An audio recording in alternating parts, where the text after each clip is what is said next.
next is Onward Health. Onward Okay. Health. Yes. Yeah, hi. Guys, we just a request to the remaining startups, we need to engage judges also. So just make your presentations short so that, they can interact with you.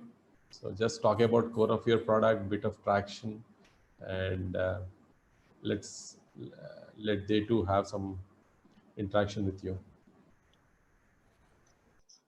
Sure. Can you see my slide deck? Yeah, we can see that. Go Great. ahead. Hi, my name is Dinesh Koka from Onward Health. We're primarily a cancer analytics platform. The problem that we're trying to address is 50% of all cancer patients receive treatments which don't work for them. And this is not unique to a certain geography. India adds about 1.5 million. The US adds, something similar or even more, right?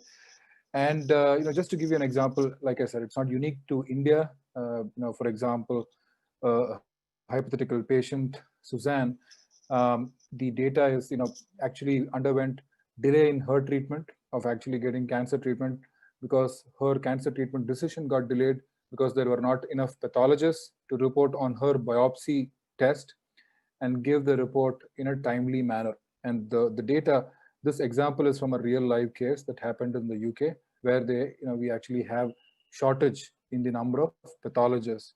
And the same is true of countries like India as well, which is what we are trying to address. And cancer pathology is an important part which contributes a lot of information which goes in towards deciding how to treat a patient. But the challenge is it looks something like this, right? This is not the way, but this is what it looks like if a pathologist looks at a biopsy slide through a microscope, because it's as good as looking at the city, the map of a city, and trying to count for certain types of colored cars going in a certain direction, and that leads to the challenge in terms of inconsistent expertise. So if you have to convert that into number, the number of tests or number of cases are growing, and number of cancer tests are growing at about 24% every year, whereas we are not adding as many pathologists to keep up with the number of tests, leading to huge waiting lines. Two, there is a training angle. Pathologists need to keep up abreast with the newer biomarkers being discovered, so pathologists need to constantly undergo training, and that introduces a variation. And clearly, the kind of prognostication tools what we discovered, meaning the type of tools that cancer treatment oncologists use, that they use even in India, are still based on Western population data, right? So how can we build more accurate prognostication tools which can give the suggestion on using the accurate cancer treatment, right? So what we are building is a cancer prognostics platform. The underlying technology is computer vision and machine learning based techniques, which we use to build automated diagnostic tools, which can help histopathologists or cancer pathologists, and also treatment decision support tools, which can be used by treating oncologists. How we do this? We do this by mapping it against the cancer treatment workflow, and we build individual products which are relevant in the cancer treatment workflow. The biggest area of focus for us is what you see here, which is the Telepath DX plus Path Assist, which is our product vertical in cancer pathology.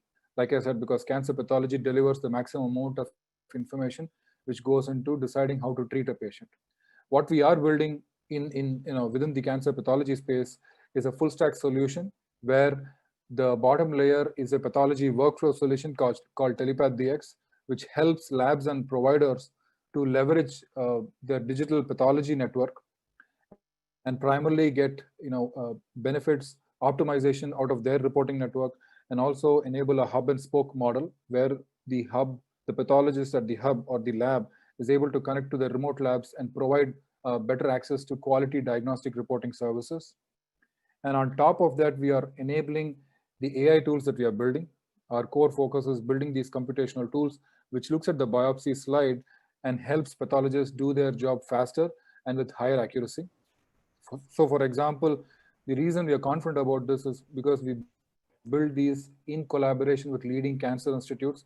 And the way we are deploying this is the Path Assist analytical tools can be used by the pathologist with very little change to their reporting workflow today. We focus on two ways in which we build the analytical tools.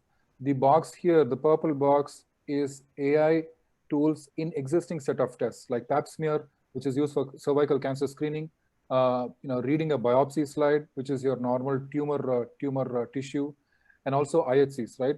HER2 is a biomarker for breast cancer. PD-L1 is a biomarker for lung cancer. So here we are building tests which can help the pathologist process that slide and do their job faster and with higher accuracy. In addition, we are also building analytical tools in areas which are newer, which are not being done by the pathologist today. What is called tumor microenvironment analysis help them uncover newer information, which actually could help them take much better treatment decisions or much better prognostication, right? This is just an example. I would have loved to show you a demo, but this is an example of what the AI output looks like. On the left side is your HER2 slide, what is being fed to the AI. On the right side is what the AI gives, clearly identifying which are those cells of interest for the pathologist. This is the traction that we have. We are a pre-revenue startup right now, but we've just converted one of the largest diagnostic networks, which is, they are going to use our pathology workflow solution, connecting 25 of their centers, and they plan to expand this to 100 centers across the country. From the AI collaborations, all our AI tools are built in clinical collaborations. We have 8 partnerships, out of which we've brought 3 tools which are in mature phase and undergoing clinical validation. We have another 4 in the pipeline, through which we have clearly, each of these tools we have identified, we've demonstrated the results. And this is not this is not a place that is, we are the only people, but where we are unique is we have the clinical collaborations combined with our domain expertise that we have also in the unique tools and IP, intellectual property that we built in terms of building these AI tools. Those are, that's where it sets us apart. It's a $12 billion market. We expect to deploy these in the form of a subscription model. And we're already in talks with healthcare providers who are interested in using these tools, who are also helping us in validating these tools in the actual usage in their reporting workflow. We've raised about $600,000 till date. We're raising about $2 million right now, primarily helping us complete our clinical validation processes faster and also start early commercialization of our AI. We've already started commercialization of the pathology workflow solution. The capital will primarily go into accelerating the commercialization of the AI platform. I worked in the healthcare space for about 18 years. I used to be with GE Healthcare, and I used to run my last role. I used to run a $60 million P&L, managing a certain region of India. My co-founder Vikas, he's based out of San Jose. He has a PhD in signal processing and has worked in the AI space for about 14 years and has patents in his name. Has worked with the likes of NVIDIA, Qualcomm, Roche, and we have a senior pathologist who was our chief medical officer, directing our strategy. And we've put together a group of advisors who help us, clearly provide the direction and also validate the tools that we build, and also validating the direction in which we are building our clinical strategy.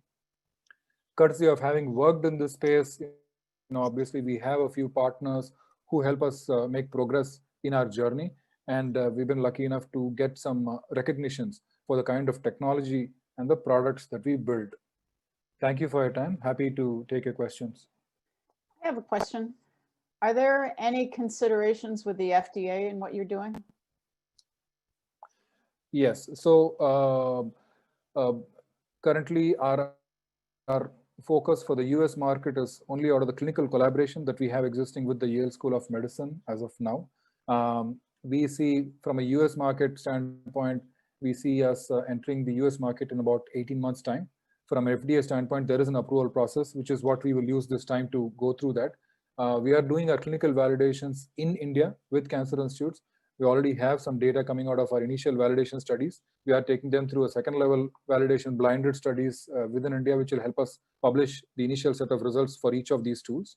For FDA, for the US market, the FDA process is, we would want to raise a subsequent round, which will actually help us complete those validation studies within the US as well. Great, that's very helpful. Thank you. So you had this tie-up with several path lab standards in India. What is your revenue from that? What is your current revenue? We were pre-revenue. We've just got our first implementation coming up with one of the largest diagnostic networks. It's a subscription model. They use it for more as a hub and spoke model or a telepathology platform. There, our subscription revenue is on an average, subscription revenue is about $2,000 per month per customer. The value that they are getting is connecting their hubs or senior pathologists to the junior pathologists and the spokes across the country. So it's, I have a it's not, Today, we question. don't deploy the AI on the, so it's not for your core technology that you're talking about. yes, yeah. No, The, it's just the workflow solution. And This, what is the readiness we of expect that? to deploy the AI on top of this network. So what is the readiness of that? The AI tools. So we have 3 AI tools which are in mature phase, and we validated them. Now they are undergoing clinical validations in blinded studies, which will give us data that we can actually publish. And from a regulatory standpoint, that will give us, we can actually start selling them as a commercial tool, which we expect to complete that in the next 6 to 9 months. What does Dr. Lara feel is your biggest obstacle getting the pathologists to have confidence? Yeah, so she's the main thing that she helps us in is about matching what we are building from a AI tool perspective to match it as close as possible to what is the actual lab workflow, right? We are asking them to move to a digital workflow, whereas they are more comfortable reporting on the microscope, whereas here AI only works on a digital image. 1, 2, the second thing that she's helping us do is how does mimic what a pathologist does, right? An AI can look at the entire slide and give some results, but pathologists don't work that way. They go in certain fields of view, right? They don't actually look at the entire slide. They look at maybe 10 fields of view for certain cases, 50 fields of view. That's the main thing in terms of matching what a pathologist go through when they report. From an adoption standpoint, we've actually seen fairly good consistent response between different pathology as well as pathology labs in terms of the potential of what they see that the tool can do for them. There's a lot of waiting time. There's a lot of cases waiting to be reported at the start of every day. The promise of the tool in terms of helping them get more productivity out of their existing set of resources. So we actually see them being enthusiastic about it. But the delta, we are primarily about bridging this delta about how does a pathologist work and exactly how can we match what the AI does for them.